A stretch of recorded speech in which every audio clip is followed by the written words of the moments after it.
அந்த வெற்றிவேல் முருகனுக்கு என்னை வளர்த்தது முருகன்,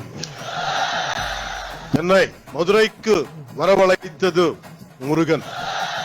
அந்த வீரவேல் முருகனுக்கு எனக்கு துணிச்சல் தந்தது முருகன்.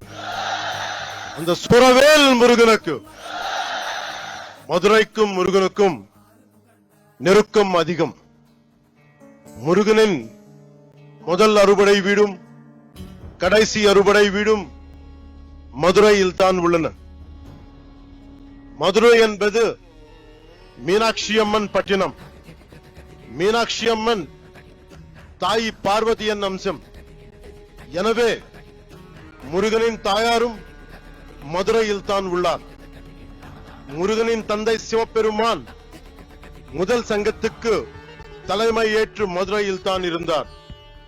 எனவே இந்த மதுரையில்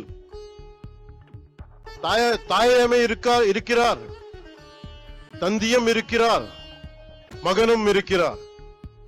அப்படின்னா மதுரை மக்கள் எத்தனை புண்ணியம் பண்ணி இருக்க வேண்டும். அந்த புண்ணியத்தின் விளைவாக பசும்பொன் முத்துராமலிங்க தேவர் அவதரித்தார். தென் தமிழ்நாட்டின் மாபெரும் தலைவர் பசும்பொன் முத்துராமலிங்க தேவர் முருகனின் அவதாரமாக கருதப்படுகிறார். அவர் சிலைக்கு அருகே மயிலும் வைக்கப்பட்ட உள்ளது. தேவர் மூலம் மனித உறவில் முருகன் வாழ்ந்தார். அந்த பசும்பொன் முத்துராமலிங்க தேவரை தாழ் பணிந்து வணங்குகிறேன்.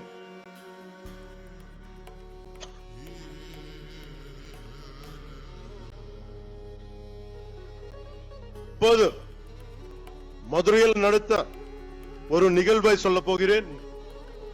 இன்று மீனாட்சி அம்மன் கோயிலுக்கு போறோம், அருளை பெருக்கிறோம், குங்குமம் பெருக்கிறோம், பிரசாதம் கிடைக்கிறது.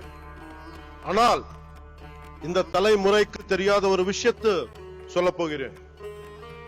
ஒரு காலத்தில் மதுரையே இருண்டு கிடந்தது. நமக்கு ஒளி கொடுக்கும் மீனாட்சி அம்மன் கோயிலில் ஒளி இல்லை. நமக்கு சிந்தூர் கொடுக்கும் மீனாட்சி அம்மன் கோயிலில் சிந்தூர் கொடுக்க ஆள் இல்லை. எந்த ஒளிப்பாடும் இல்லை. கோயில் நொறுங்கி போய் இருந்தது. ஏன் தெரியுமா? 14ஆம் நூற்றாண்டு தொடக்கத்தில் மதுரையை மாலிக் கஃபூர் லூட் பண்ணினான். அதன் பிறகு 60 வருஷங்களுக்கு